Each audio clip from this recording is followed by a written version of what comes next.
Todos, seja bem-vindo.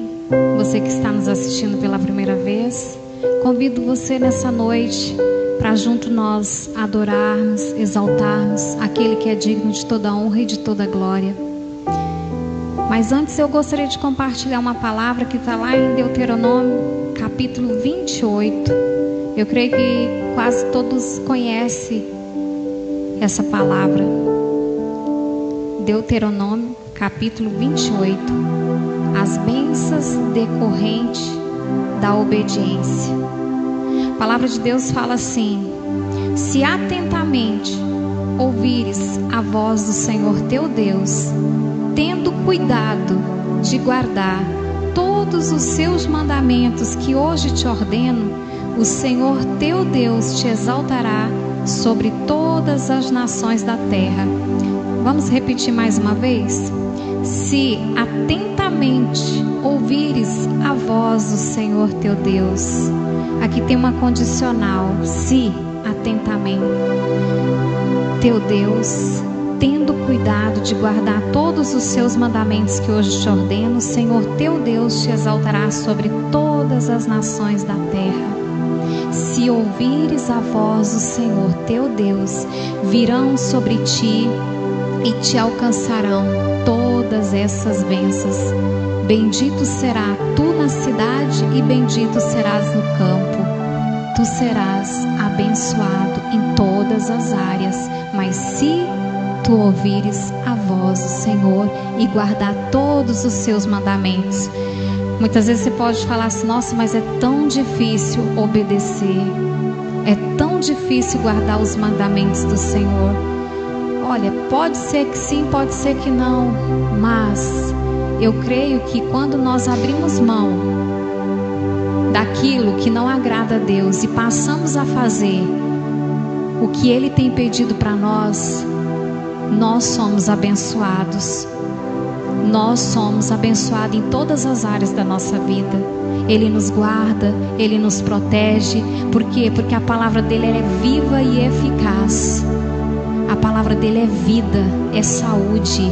E todos que comem dela, que absorvem dela, têm vida e vida em abundância. Eu sei que estamos vivendo tempos difíceis, tempos de crise. Talvez até mesmo você esteja vivendo numa situação que praticamente você está dizendo assim: Senhor, eu não sei nem o que eu vou fazer do meu amanhã.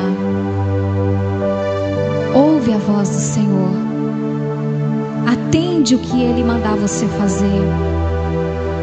A palavra dEle é bem clara, que não devemos nos preocupar com o dia de amanhã.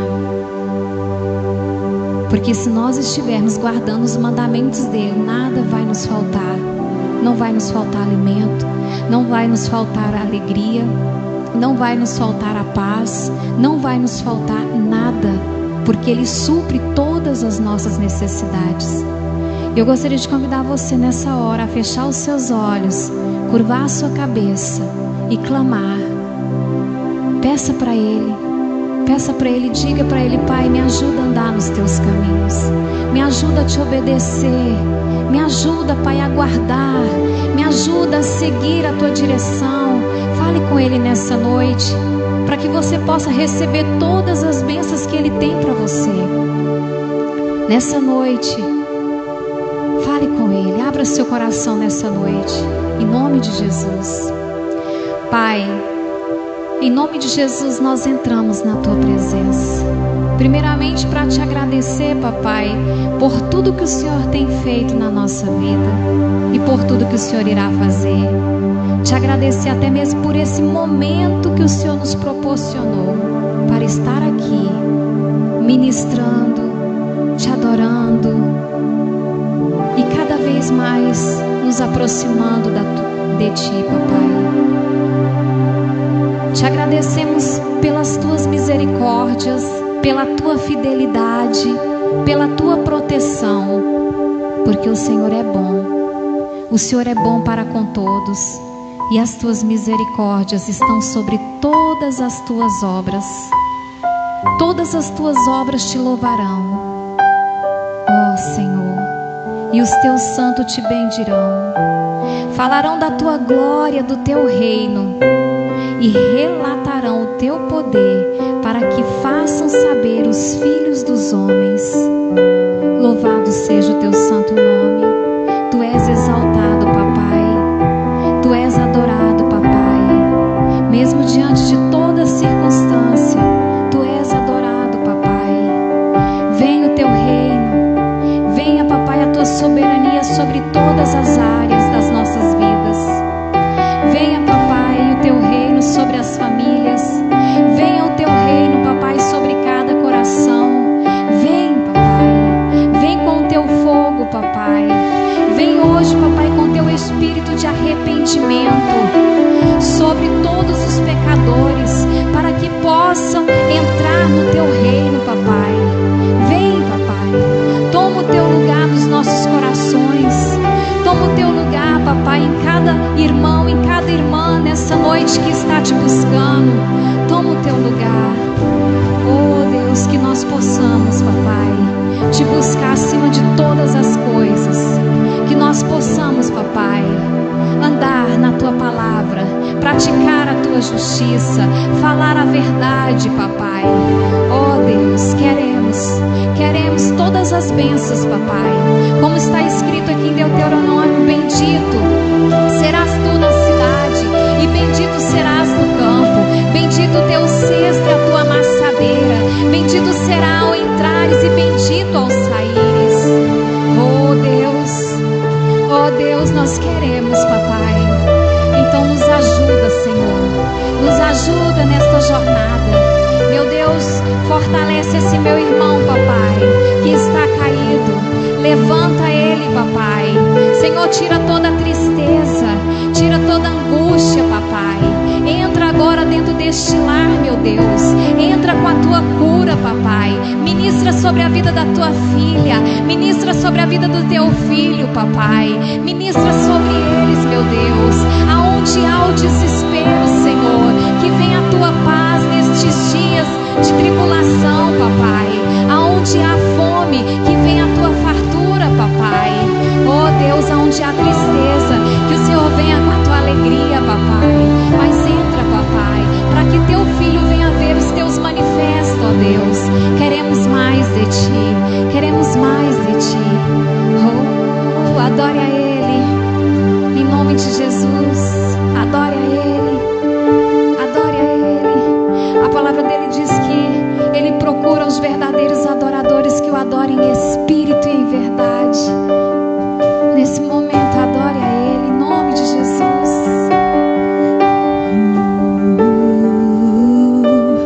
Tu és bem-vindo aqui em nossos corações. Toma a direção, Deus, fogo consumidor, sem impedimentos, vem fazer face, Senhor. Diga mais uma vez que Ele é bem-vindo. Tu és bem-vindo aqui em nossos corações. Toma a direção,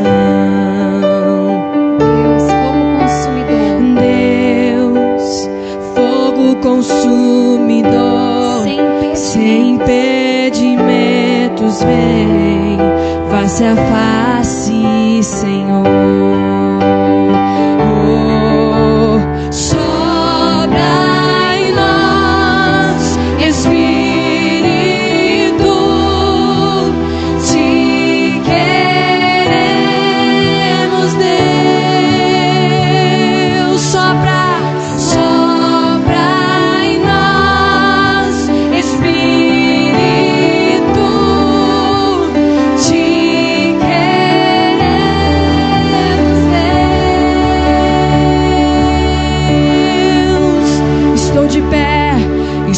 de pé na presença do Rei.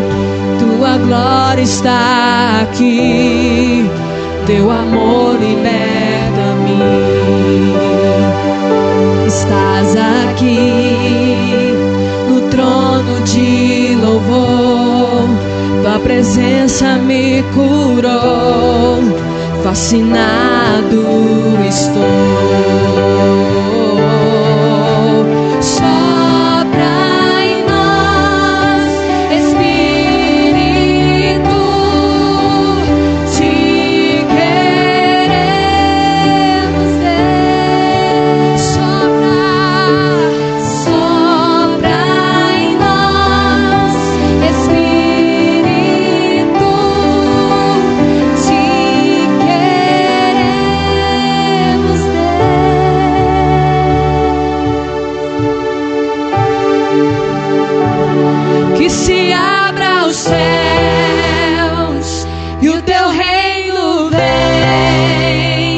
Nossa fé está no nosso Deus.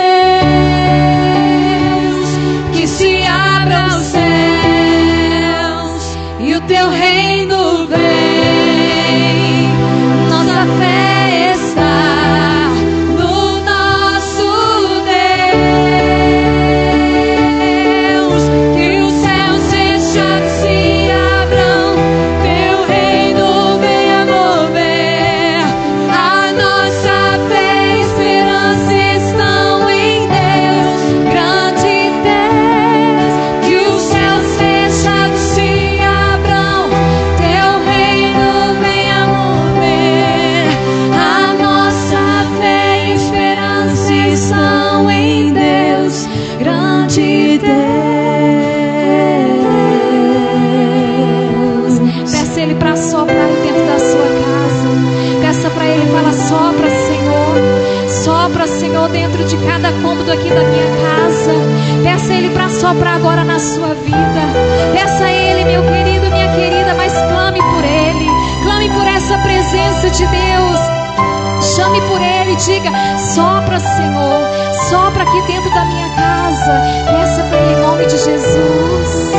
Ou declare mais uma vez. Sopra em nós, Espírito, te queremos, Deus.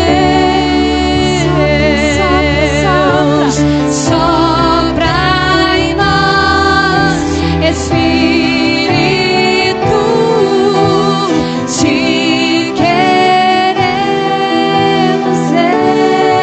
Que se abram os céus, que se abra os céus e o teu reino vem. Nossa fé está no nosso Deus.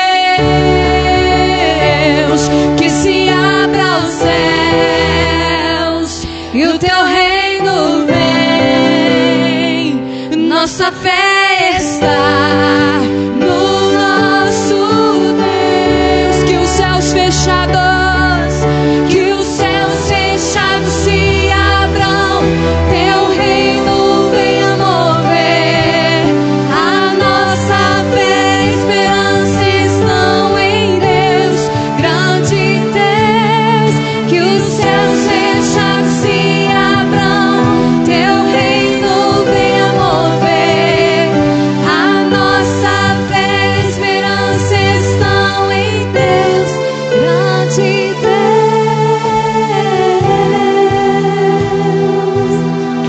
Grande e poderoso Deus, nós entramos na Tua presença, Senhor.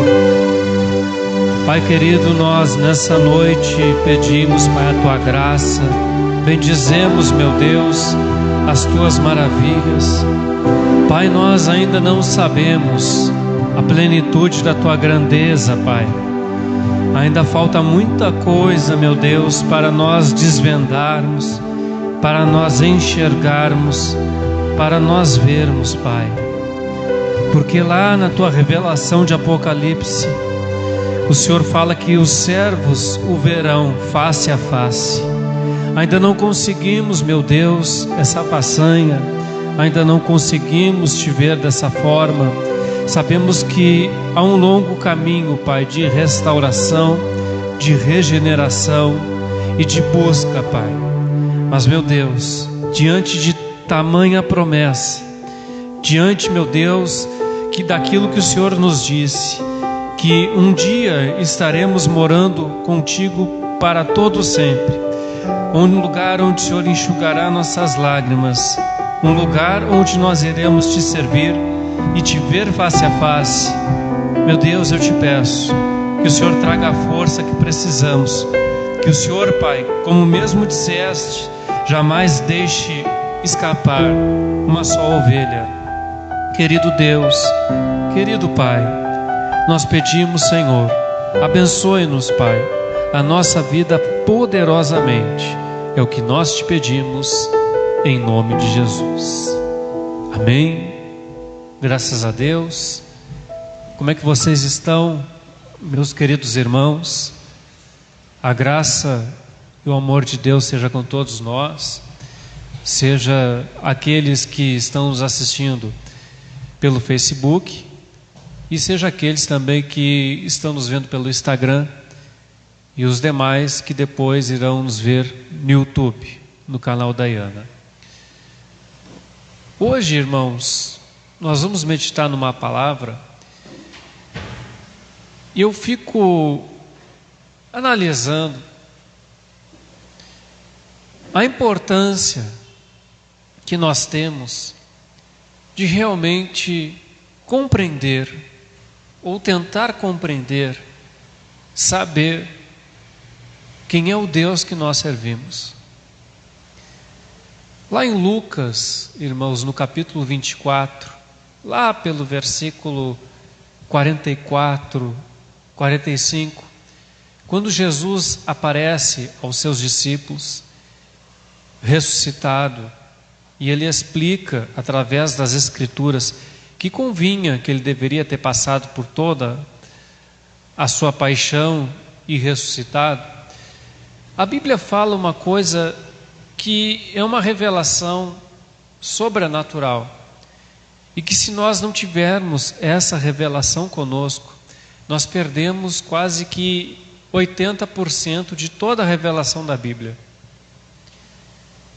Nós, sem essa revelação, apenas teremos um conceito ou uma interpretação básica daquilo que seria Cristo, a sua obra e o futuro da igreja. Mas quando nós retemos essa revelação que está lá em Lucas 24, 44 e 45, nós entendemos a amplitude e o porquê que está ali. Quando Jesus, ele diz e explica para os discípulos, a Bíblia fala algo muito interessante. Ela diz assim: então abriram-se os olhos dos discípulos e eles passaram então a entender a lei, os profetas e os salmos. Eles passaram a entender verdadeiramente o que estava escrito na lei a respeito de Cristo, nos profetas e nos salmos.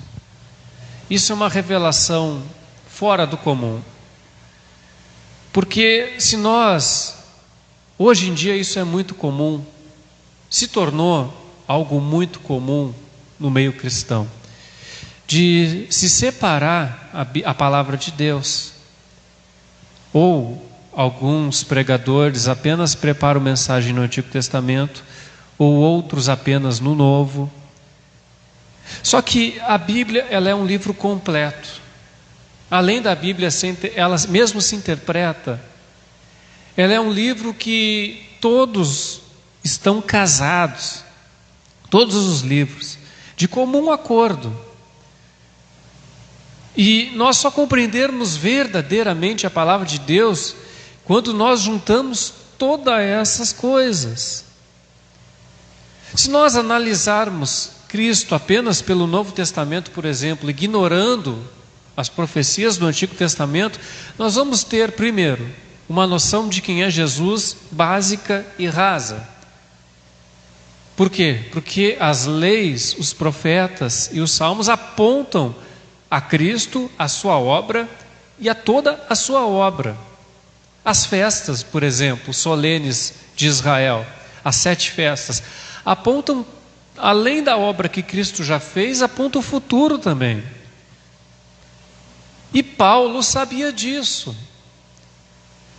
Se nós formos analisar as cartas de Paulo, Paulo leva o entendimento que ele tem e ele nos transporta para a lei, para os profetas e para o livro de Salmos.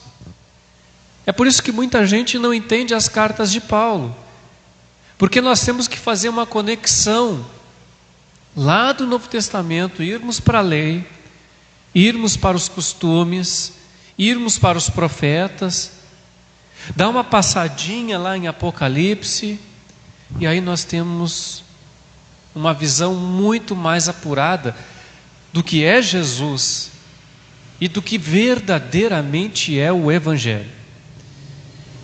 Quando nós compreendemos e juntamos a Bíblia como um todo, até a nossa noção do Evangelho muda. O Evangelho, irmãos, não é aquilo simples que nos ensinam, é algo muito mais profundo, é algo de uma amplitude muito maior do que comumente nós vemos. Quando nós mergulhamos na palavra de Deus, nós ampliamos esse entendimento, ampliamos, nós temos as visões panorâmicas, juntamos as coisas e tudo se torna fácil. Alguns pregadores dizem que não, que acabou a lei, então nós só vamos ver para o Novo Testamento. Mas a palavra não diz que os discípulos de Jesus abriu o entendimento deles para que eles vissem a obra de Cristo na lei, nos salmos e nos profetas? Então era só para eles esse entendimento? Nós não somos discípulos de Cristo? Se eles tiveram esse entendimento, por que hoje a igreja também não deve ter esse entendimento que foi dado para eles? Nossos olhos precisam ser abertos para a totalidade da Escritura. E eu sei que muitos estão acompanhando esses cultos online. No início, alguns acharam um tanto quanto estranho um pastor falando de tantas coisas, às vezes juntando tantos livros, mas se você continua até hoje aqui, já vamos para mais de 15 cultos, é porque você quer aprender mais da palavra de Deus. Você quer, você necessita, você tem essa vontade de aprender mais aquele que você segue. Hoje nós vamos ver uma palavra, eu não sei se eu vou conseguir transmitir essa palavra todo no culto de hoje. Talvez a gente precise de uma parte 2 ou até uma parte 3. Mas é como eu falei domingo, se você tiver paciência, nós vamos tirar muita revelação de Deus para as nossas vidas. Abra em Colossenses, amém? Capítulo 1. Colossenses, capítulo 1. Antes de nós começarmos, já gostaria de lembrar que o Instagram é 1 hora, mas aí quando acabar essa 1 hora, nós vamos abrir outra vez um vídeo no Instagram. Então espere um pouquinho, permaneça, que vai dar tudo certo. Estamos aprendendo também. Eu gostaria de meditar alguns versículos, e isso é de uma profundidade tão grande que chega a ser estarrecedor, irmãos. Eu digo para vocês que eu não meditei ainda tudo. A palavra de Deus, ela causa um impacto tão grande em nós, que às vezes a gente pode passar meses pensando nessa palavra. Houve dias na minha casa que eu fiquei paralisado, olhando para a parede, e a minha esposa perguntando: o que houve? Eu estou pensando, estou meditando naquilo que eu estou vendo na palavra, e isso está me deixando estarrecido, com tanta revelação, com tanta coisa que Deus mostra, e que às vezes está na nossa cara, está diante dos nossos olhos. Colossenses 1, a partir do versículo 12. Dando graças ao Pai, que nos fez idôneos para participar da herança dos santos na luz, o qual nos tirou da potestade das trevas e nos transportou para o reino do Filho do seu amor, em quem temos a redenção do seu sangue, a saber, a remissão dos pecados, o qual é a imagem do Deus invisível, o primogênito de toda a criação, porque nele foram criadas todas as coisas que há nos céus e na terra, visíveis e invisíveis, sejam tronos, dominações, principados, potestades, tudo foi criado por ele e para ele. E ele é antes de todas as coisas, e todas as coisas subsistem por ele. E ele é a cabeça do corpo da igreja, é o princípio e o primogênito dentre os mortos, para quem tudo tenha a preeminência. Porque foi do agrado do Pai que toda a plenitude nele habitasse, e que, havendo por ele feito a paz, pelo sangue da sua cruz, por meio dele reconciliasse consigo mesmo todas as coisas, tanto as que estão na terra como as que estão nos céus. A vós também, que em outro tempo eras estranhos e inimigos no entendimento pelas vossas obras más, agora contudo vos reconciliou no corpo da sua morte, pela morte, para perante ele vos apresentar santos e irrepreensíveis e inculpáveis, se na verdade permanecerdes fundados e firmes na fé, e não vos moverdes da esperança do evangelho que tendes ouvido, o qual foi pregado a toda criatura que há debaixo do céu, e do qual eu, Paulo, sou feito ministro. Amém? É um trecho que provavelmente você meditou, leu. Eu falo para você que você pode ficar meses e meses meditando nesse trecho, achando revelações e Deus falando contigo. Sim, porque Paulo trata de tudo aqui nesse pequeno trecho.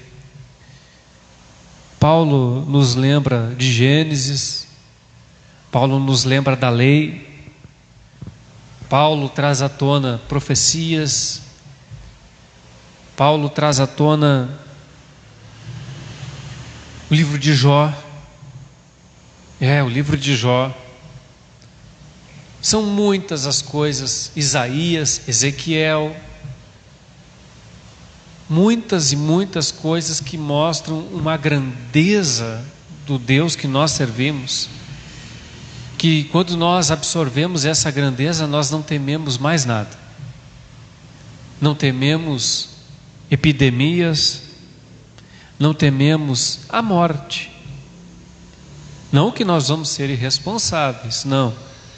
Mas nós não vamos andar desesperados, nós vamos nos colocar, nós vamos finalmente ter um entendimento que Paulo teve ao ponto de dizermos: estamos mortos para o mundo, que viva Cristo e não eu.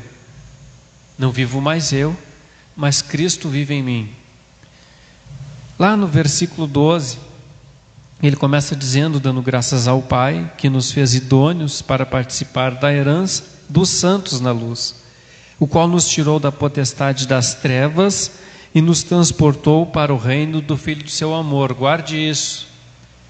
Depois você até volta o vídeo. Nos transportou das trevas para o Filho do seu amor. Esse versículo vai ser importante para aqui alguns momentos à frente. Isso é, nós éramos trevas e nós fomos transformados em luz. Por quê? Nós vamos chegar lá. Guarde isso. Em quem temos a redenção pelo seu sangue, a saber, a remissão dos pecados. E esse versículo importantíssimo: o qual é a imagem do Deus invisível, o primogênito de toda a criação. Paulo traz essa revelação para nós. Jesus, o Cristo, é a imagem do Deus invisível. Você já parou para pensar no que isso significa? O que é imagem do Deus invisível? Essa é a definição verdadeira de quem é Jesus. Quando nós temos essa verdadeira noção de quem é Jesus, nós sabemos que Ele está aqui, sempre esteve. Nós temos a verdadeira noção da divindade de Jesus. Porque o versículo continua e diz assim: o primogênito de toda a criação. Entenda uma coisa. Algumas seitas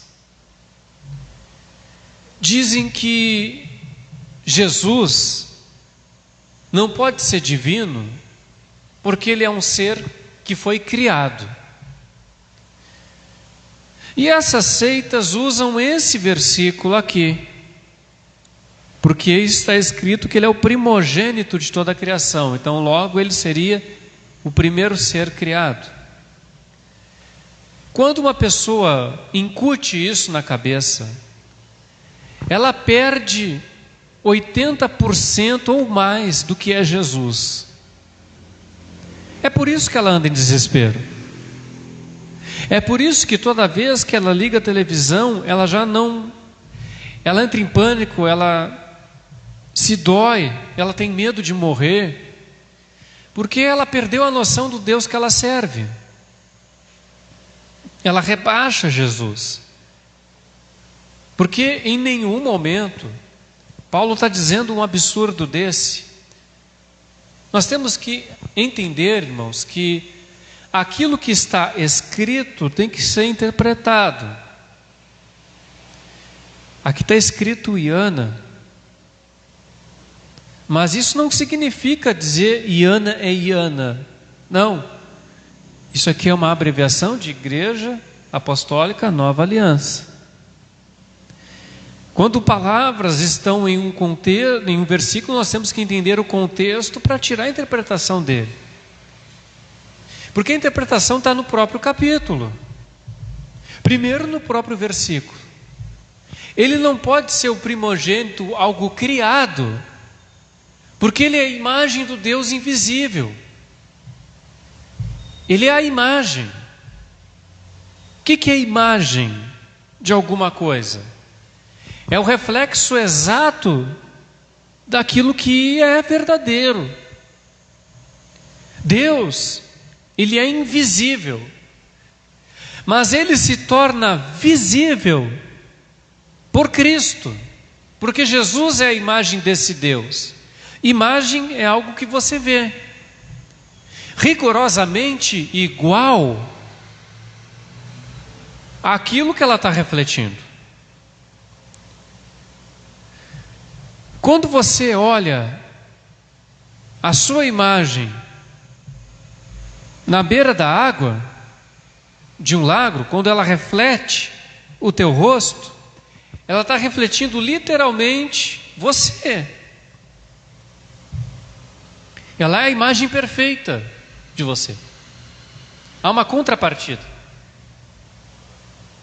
Ela te reflete.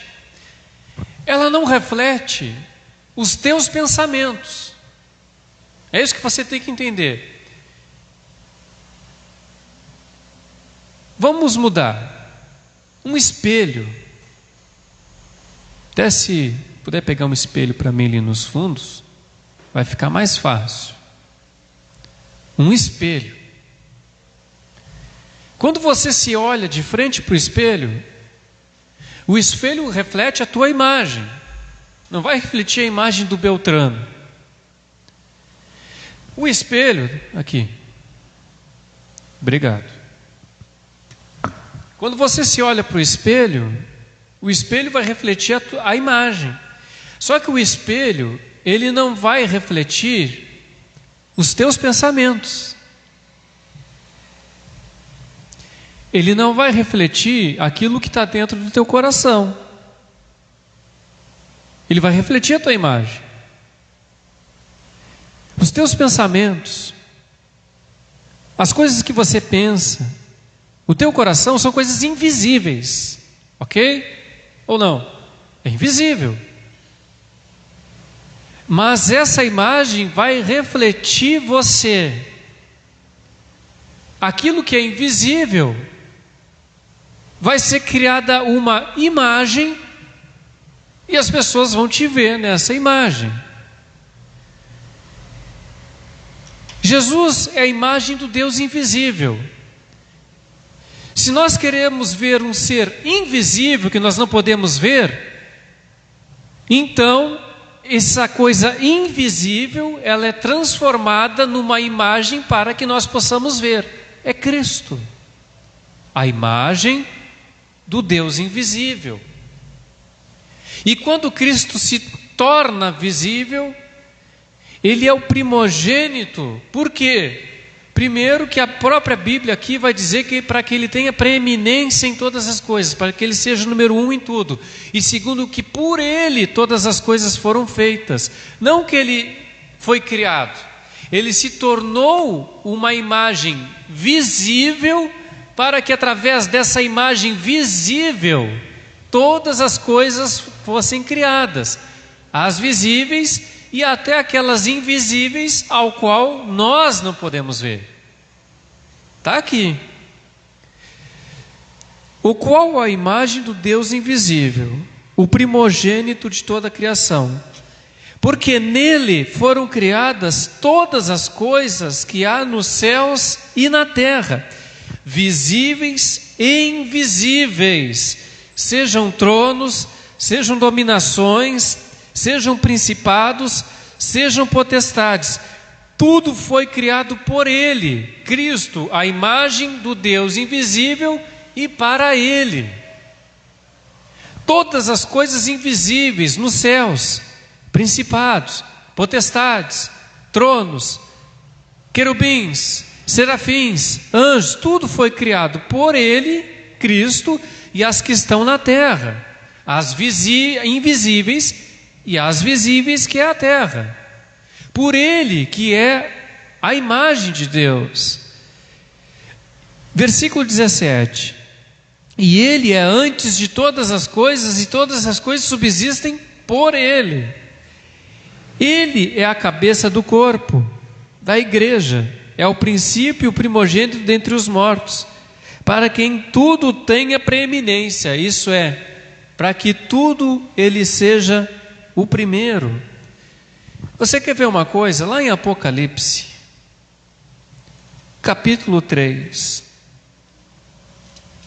versículo 14, quando Cristo manda João escrever, e ele dá um recado para a igreja de Laodiceia. Aqui tem uma grande revelação.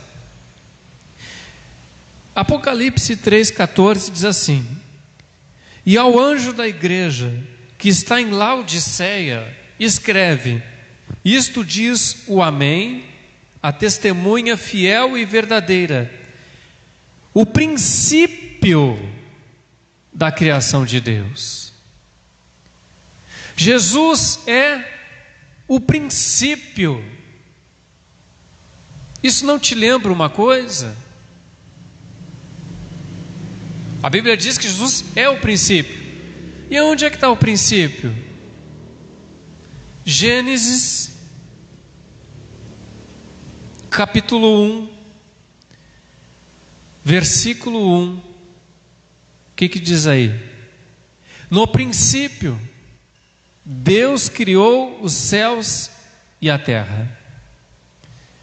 O que Apocalipse, que Cristo está revelando para nós, é que Ele é esse princípio aqui de Gênesis, o princípio ao qual todas as coisas foram criadas por intermédio dele. É como se Cristo estivesse dizendo: eu sou aquele princípio que está lá no livro de Gênesis, ao qual todas as coisas foram criadas. O que? Os céus e a terra. Então, era para isso que Paulo estava vendo quando ele escreveu Colossenses. Quando Paulo foi inspirado pelo Espírito Santo para mostrar quem é Jesus, Paulo automaticamente nos leva para o livro de Gênesis, mostrando que Jesus é esse princípio.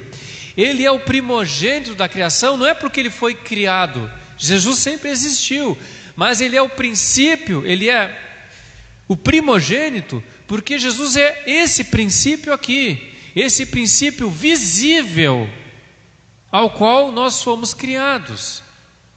Ele sempre existiu com o Pai, de uma maneira invisível. Mas quando ele se torna visível, ele é a imagem do Deus invisível. Ele cria todas as coisas. Portanto, ele é o primeiro que aparece visivelmente. Entendam?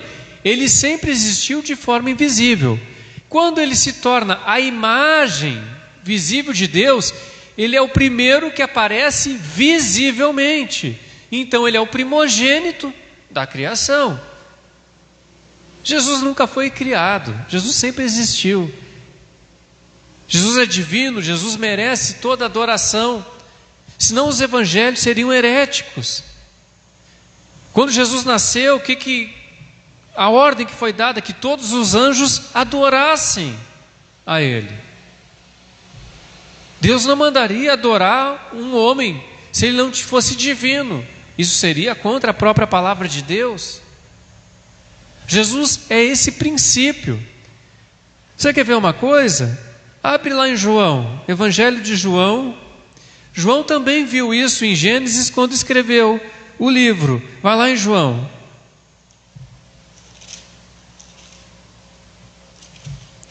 Também, João capítulo 1. João é quase uma cópia do primeiro versículo de Gênesis. É impressionante. O que está escrito aí em João? Quem era Jesus? No princípio. Está aí por acaso? Ele escreveu por acaso, no princípio. É por acaso que ele escreveu isso. No princípio era o verbo. Esse princípio era o verbo. Era algo invisível que se tornou... E o verbo estava com Deus e o verbo era Deus. Isso é, Jesus era o verbo, era algo invisível, porque ele estava com Deus invisível. E ele estava no princípio com Deus. Isso é, quando ele passa a ser o princípio, ele passa a ser a imagem visível de Deus. E todas as coisas foram feitas por ele. E sem ele, nada do que foi feito se fez. Nele estava a vida, e a vida era a luz dos homens. É por acaso? Lá em Gênesis, irmãos, no capítulo 1, essa palavra no princípio, o original hebraico é Bereshit. Bereshit, né? Tem pronome, né? Perdão, acho que é, ou preposição, é Bereshit. Você sabe o que significa Bereshit? Bereshit, no entendimento hebraico, significa assim: através de alguma coisa, através de algo aconteceu isso. Como essa suposição, nem é uma suposição, como essa linguagem, eu diria assim, como essa maneira de se expressar, o mais correto seria em princípio. Isso que eu estou falando, através de alguma coisa, a tradução correta seria em princípio. Mas como ficaria fora de contexto, se a gente botasse lá em princípio, criou Deus fez a terra, ia ficar uma coisa desconexa.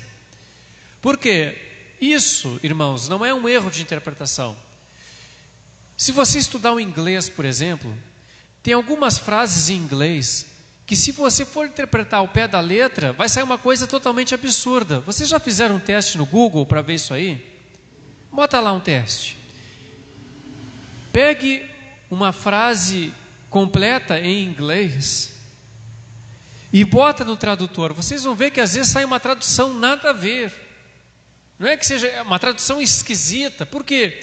Porque ele vai pegar o sentido literal de cada palavrinha do inglês. Então você tem que adaptar, você tem que pegar o sentido daquela palavra e colocar em uma palavra que se adeque melhor ao português. No hebraico é a mesma coisa. Em princípio, que é realmente o que Bereshit quer dizer, ia ficar um negócio meio esquisito. Então se colocou no princípio, que é o mais correto. Ah, pastor, mas eu nunca pensei nisso. Mas a gente tem que meditar na palavra. Se tudo tivesse de barbada na Bíblia para nós, a gente não ia meditar na palavra.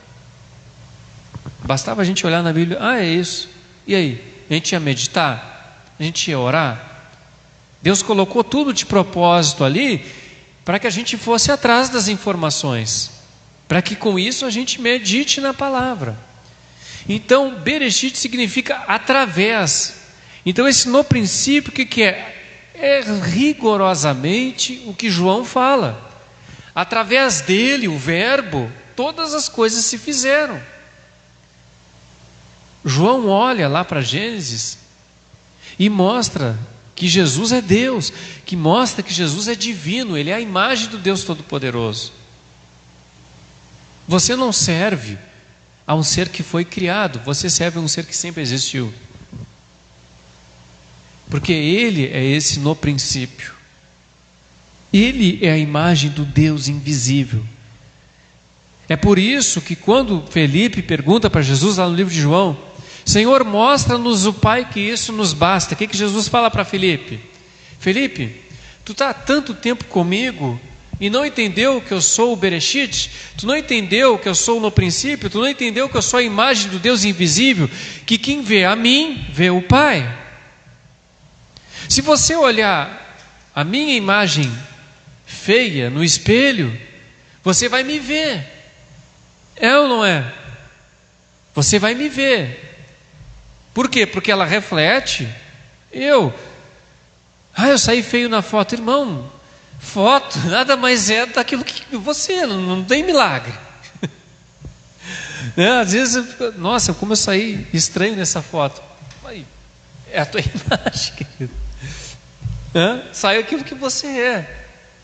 Eu estou brincando porque eu sei que às vezes, dependendo da posição da foto, a gente sai estranho mesmo, tá? É só uma brincadeira. Mas entenda uma coisa, irmão, você está entendendo onde a gente está querendo chegar? Quando a gente olha para Cristo, a gente olha para Deus automaticamente.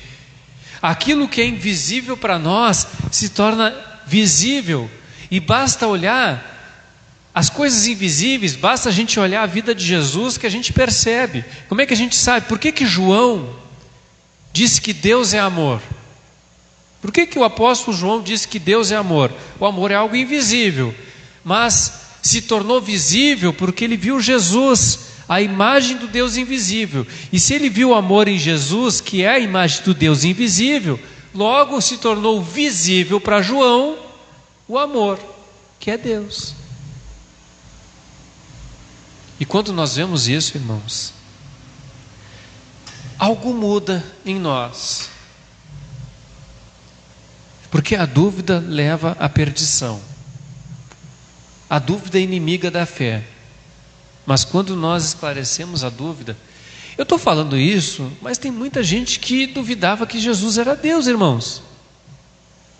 Não é brinquedo, não. Muita gente. Então veja que em pequenos... Quanto tempo nós temos até agora? 4 minutos para 1 hora? 4? Vamos continuar. Isso provavelmente vai ter a parte 2. Amém, irmãos? Assim que completarmos 1 hora, a gente vai abrir outra sala de vídeo. Se você está no Face, você continua normalmente. Vamos voltar lá para Colossenses. Antes, vamos dar uma passadinha lá em 1 Tessalonicenses, capítulo 1, versículo 17. Nossa, como um ponto seria bom, né, irmãos? Que aí eu ia folhear mais rápido aqui a Bíblia. Mas Deus vai suprir, em nome de Jesus. 1 Tessalonicenses, é que com uma mão estou segurando o microfone e com a outra eu estou folheando. 1 Tessalonicenses 1,17 diz assim, ó: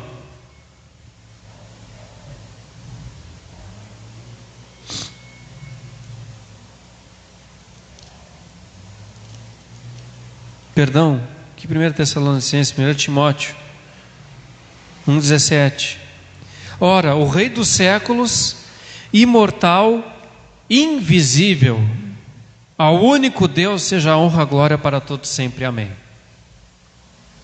1 Timóteo 1,17, irmãos. Perdão. Ok?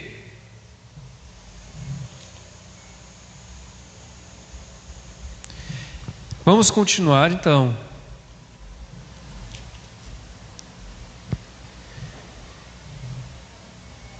Porque nele foram criadas todas as coisas que há nos céus e na terra, visíveis e invisíveis, sejam tronos, dominações, principados, sejam potestades. Tudo foi criado por ele e para ele. Todas as coisas foram criadas para serem congregadas em Cristo. Guarda essa palavra, não é por acaso. Todas as coisas foram congregadas nele. Amém? E ele é antes de todas as coisas, e todas as coisas subsistem por ele. E ele é a cabeça do corpo, da igreja. É o princípio e o primogênito dentre os mortos, para que em tudo tenha preeminência. O que Paulo está dizendo aqui? Pastor, o senhor disse que Jesus nunca foi um ser criado, que na realidade primogênito da criação é porque ele é a imagem do Deus invisível. E agora, primogênito dentre os mortos, o que isso significa? Irmãos, Cristo é a cabeça, o próprio versículo é autoexplicativo. Cristo é a cabeça do corpo, que é a igreja. O primeiro a ressuscitar dentre os mortos da igreja, quem foi? Foi Cristo. O corpo, a cabeça ressuscitou. O corpo, a igreja, vai ressuscitar com ele também. Cristo é o primogênito dentre os mortos. É nesse sentido. Por quê? Porque lá no princípio da criação, lá em Gênesis, quando Deus criou os céus e a terra, automaticamente o primeiro ser a se colocar como morto foi ele. Você acha que Abel foi o primeiro homem a ser morto? Olhando o Gênesis, sim. Mas nós olhamos o contexto geral, o primeiro ser morto foi o próprio Cristo, porque o propósito da salvação e da sua morte já estava lá em Gênesis. Quando a gente olha o livro de Gênesis, antes de Abel morrer, Deus já dá a sentença de morte para Jesus. Vamos ver?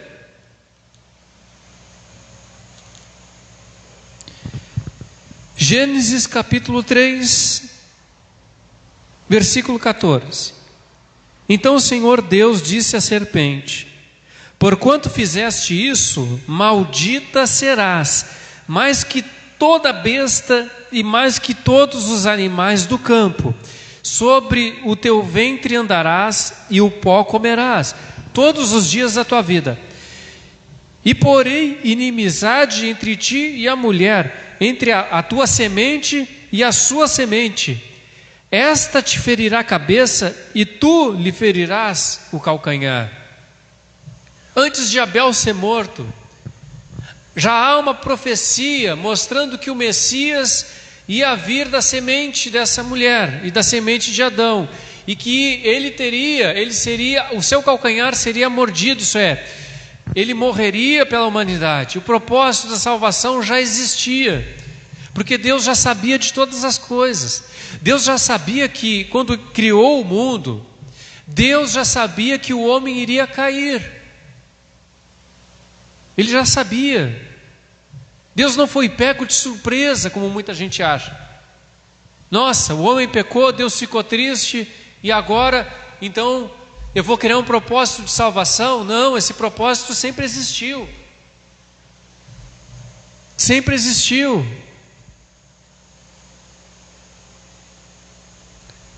E isso, irmãos, mostra que Deus nunca perdeu o controle de nada. Antes mesmo dele criar o mundo, o Filho já tinha sido morto. A imagem do Deus invisível já havia sido destinada à morte e a ressurreição.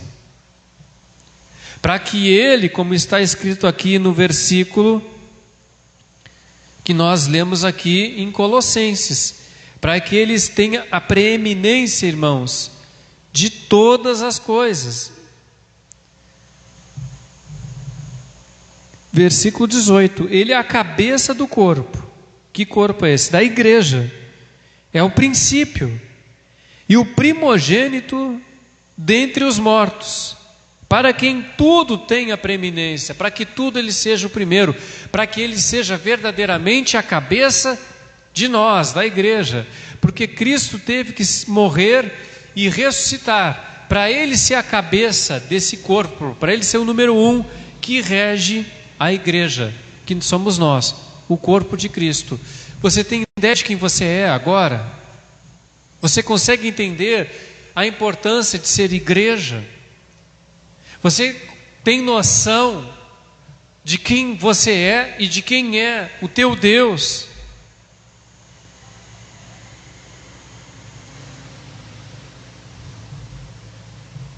Efésios capítulo 3, versículo 10 diz assim: para que agora pela igreja a multiforme sabedoria de Deus seja conhecida dos principados e potestades do céu. Porque foi do agrado do Pai que toda a plenitude nele habitasse. Jesus fala: eis que o Pai me ama, porque eu faço tudo aquilo que lhe agrada.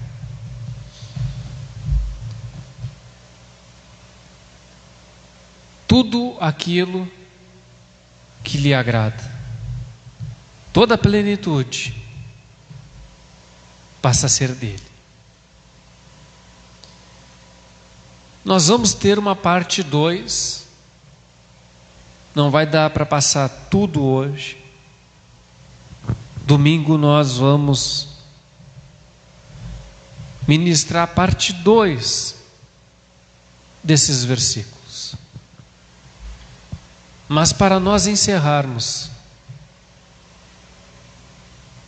eu gostaria que nós meditássemos na grandeza de Jesus. Porque hoje nós ministramos que Jesus é a imagem do Deus invisível. Lá no livro de Ezequiel, logo no primeiro capítulo, nós temos uma visão incalculável. Ezequiel teve esse privilégio de ver a imagem do Deus invisível. Antes mesmo de Jesus se manifestar no mundo como um homem, Ezequiel viu a imagem dele glorificada. Ele viu os céus, uma nuvem, uma enorme nuvem, uma nuvem de fogo, uma nuvem alaranjada, onde dessa nuvem saíam 4 querubins. E esses querubins, eles tinham na direita a face de um homem, na esquerda a face de um leão, para frente a face de um touro, de um boi, e na outra parte de uma águia. E eles tinham 4 asas, 2 eles apontavam para cima e as outras 2 eles cobriam o corpo. E sobre esses 4 querubins tinham 4 rodas. E acima desses querubins tinha um céu que brilhava, um céu brilhoso. E acima desses céus tinha um trono, como que safira. Um trono onde saía poder, parecendo um vulcão. E assentado nesse trono estava um ser feito como se fosse um bronze polido, como se fosse um ferro derretido, como se fosse um ser incandescente de fogo puro, assentado sobre esse trono. E esse ser possuía todas as cores do arco-íris. Ezequiel tem uma visão do Deus invisível. E eu fiquei meditando hoje apenas sobre essa visão que Ezequiel teve. Olhássemos Cristo glorificado. Às vezes eu oro para que as pessoas tenham essa visão.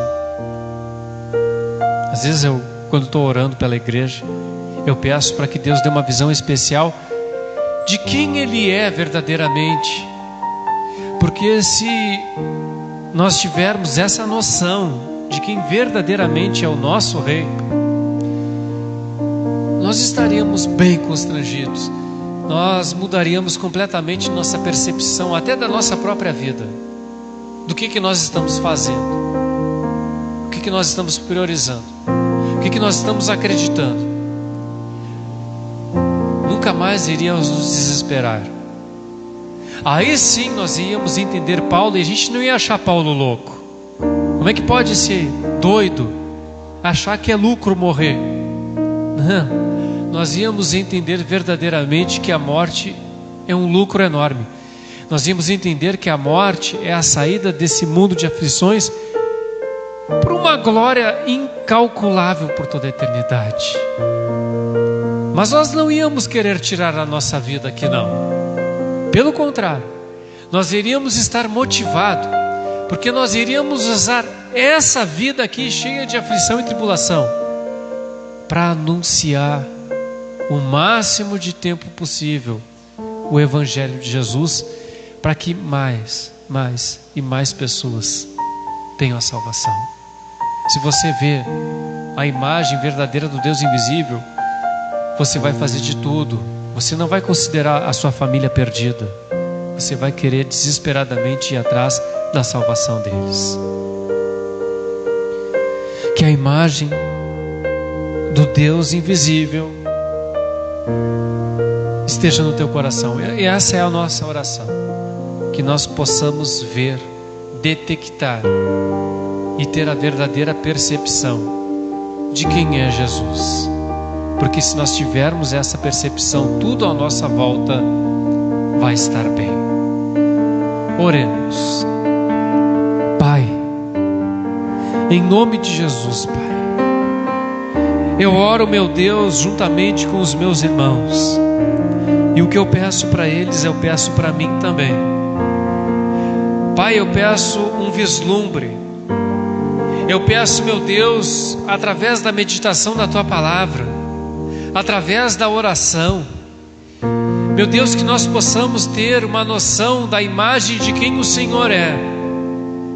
Uma pequena amostra, meu Deus, da Tua plenitude, Pai. Porque muitas vezes, meu Deus, o nosso espírito está escravizado por esse corpo de carne. E às vezes esse corpo de carne precisa ter um relâmpago, precisa ter uma noção de quem verdadeiramente o Senhor é. Precisamos, meu Deus, de um despertamento, Pai, espiritual. Sermos impactados pela Tua visão. Sermos impactados, meu Deus, pelaquilo que Tu é, Pai. Porque se nós vermos quem Tu é, meu Deus, verdadeiramente nós teremos uma noção de quem nós servimos. Verdadeiramente nós teremos noção quem é aquele que nos promete a vida eterna. Então, meu Deus, nós iremos buscar essa vida eterna. Nós não iremos querer essa vida eterna só para nós, mas nós iremos querer, meu Deus, essa vida eterna para toda criatura que está ao nosso redor. Homens, mulheres, pecadores. Nós somos pecadores também, meu Pai. Muitas vezes nós entramos na Tua presença nos achando justos, mas na realidade, meu Deus, somos pecadores, somos pequenos. Quando, Pai, nós contemplamos a Tua imagem, meu Deus, nós vemos, Pai, verdadeiramente quem Tu és. Nós vemos verdadeiramente, contemplamos verdadeiramente a Tua imagem. E nós sabemos, Senhor, quem nós estamos servindo. Nós sabemos quem está nos prometendo. Soberano Deus e eterno Pai, que o Senhor nessa noite possa Te fazer visível a homens, mulheres, crianças, aos aflitos, aos necessitados, aos doentes, aos abatidos, aos entristecidos, aos deprimidos. e aqueles que têm fé, Pai.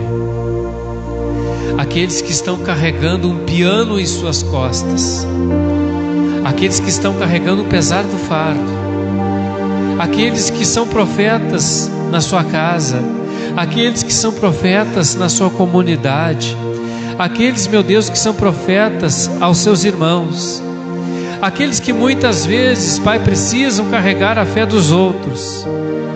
Que o Senhor possa fortalecer cada mulher de Deus, cada homem de Deus, cada profeta, cada mestre, cada apóstolo, cada doutor,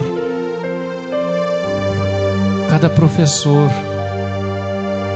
Que o Senhor possa abençoar as nossas vidas, em nome de Jesus.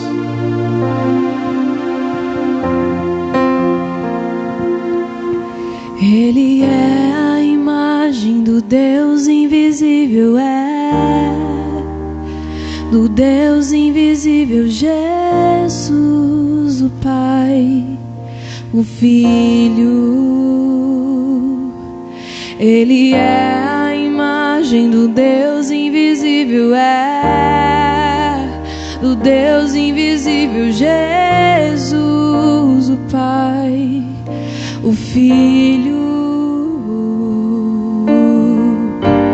Nele tudo subsiste, e para Ele foram feitas todas as coisas.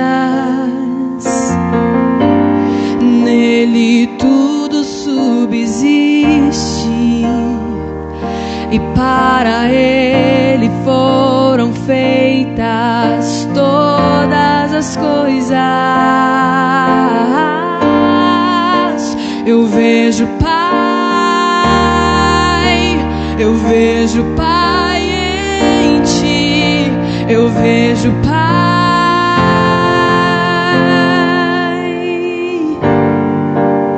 Vocês são um só, juntos com o Espírito Santo, Trindade,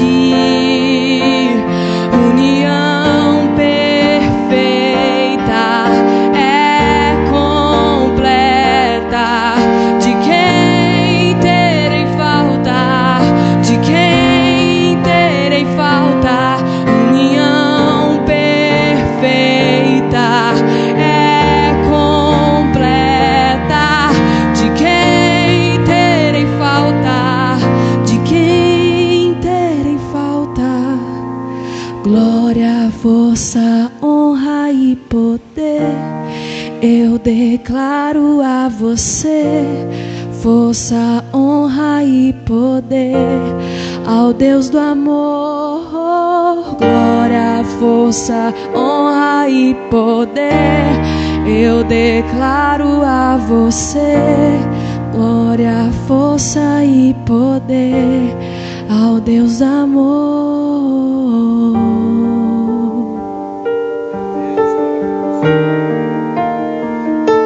Nós, meu Deus, contemplamos a Tua glória, nós bendizemos o Teu nome, nós enaltecemos as Tuas maravilhas, querido Deus e querido Pai.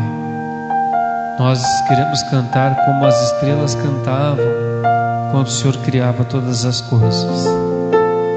Pai querido, Pai amado, esteja conosco para todo sempre, Pai. Nos guie e nos acompanhe. É o que nós te pedimos, em nome de Jesus. Amém. Graça e paz sobre a sua vida. Domingo nós vamos continuar com esse tema, parte 2. E fique atento ao Facebook, nós estaremos fazendo lives para estarmos juntos nessa caminhada. Amém? Uma boa noite a todos e Shalom.